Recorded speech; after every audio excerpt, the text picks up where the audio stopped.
nirmala kenyam biakamal ka nur online tv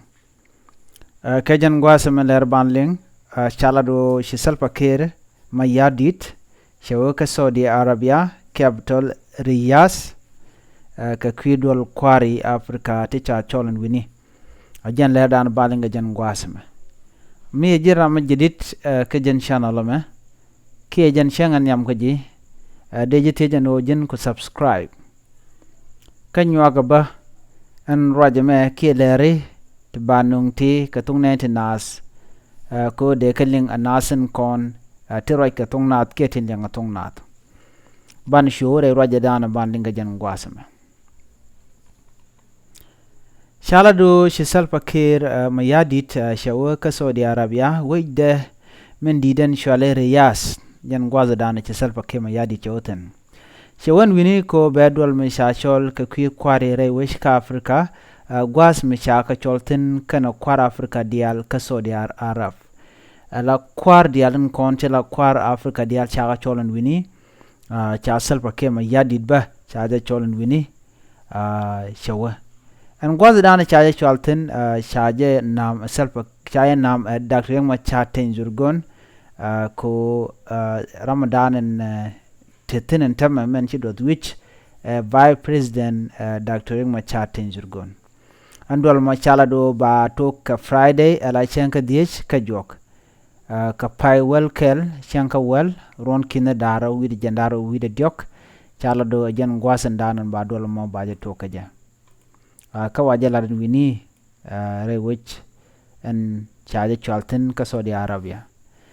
chala do shaja na wire nyal Dr. Yang Machaten Jurgon chala do bisal pa kema yadit ba do ba dana de so Sudan der bom kaja ke do ba dana de so Sudan der rode yen kaja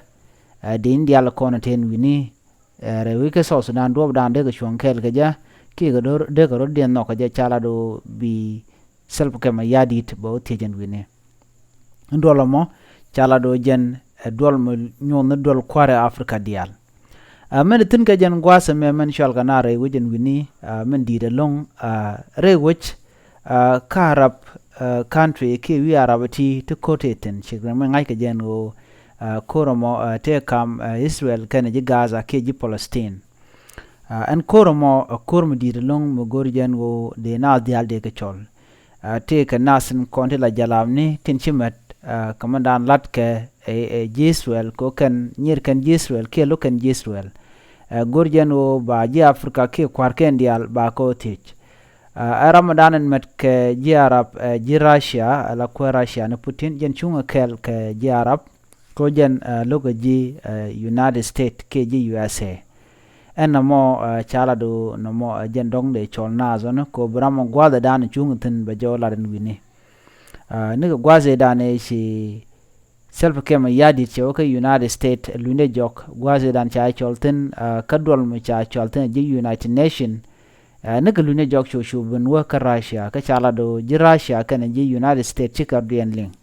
ana mo chala do kelbo munyodo shi dor chejia antema cha self kema yadi cha choln wini kaman bawla dan tongomi kanalat kelio ngum sholje kajan konin tin pai we chaje chore we ke jeb ko bo wote laram kel me bu mal dan lat kere we cha ka kwis Sudan dan tre kur cha chol ko baram kelten ko dera rikton ko na lat ko re we ka Sudan ba dera te ka chuan ko dera righten ko jan aram kel jen we da ka Sudan en so Sudan jen re we ka Sudan ka chi Sudan an tema cha dak ka gwaze da ne shi so Sudan me che daga ne shi ne ring wan chi grodin barka Sudan human tama kana san ko da liji Sudan be churin barka so Sudan menyu do kan dial ka jimara mute gum le ro da ka Sudan la tok de ji so Sudan de kan do dan de kan re kuma de kan kap chonga je de kan re alaka ajen ku sel kem yadi ko el goro be aram kel kad tin kon lat ka rodin re ka Sudan ka tama ji Arab country chaga kare ko to kor re wajen wini kam Gaza kan Israel ka winame nyenji Sudan nyenga korodian kan dialati chala do kete bawla re lokon wini ba Ramadan en mede lado be jolar ko kan ji Arab gor kan ode kan nyenba ka nasin kona jis wel ke de rodian matkor muso sudan badar aram kel meder oda matkor ba cha ngai ko mi cha wi kwari ne sel ke ma yadit mi cha jo yarba dari tun wan badar ka no ramadan ci do zan tamre wi ke so sudan an shaban kom dakse ma chaten zurgon ke jan gwasme shu man mi shi sel ke ma yadi ke lunjo kare wechen choten bi kwarni dakse ma chaten zurgon je ramadan bugo jibi de lawguch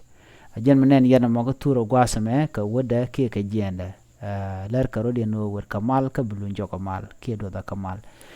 jen la dande linga jen gwasme mi jira ma jidit ke jen channel ma gore jen bi jen nyane ko ken ko de leran ko no ngaya de yin ga chwalinga gwa ko antong ne international gwa o de jelinga jom ke de tin kono talk de ka chuling ni chang gore jen bi subscribe ki bi nyane ko ken biat kamal bye bye enono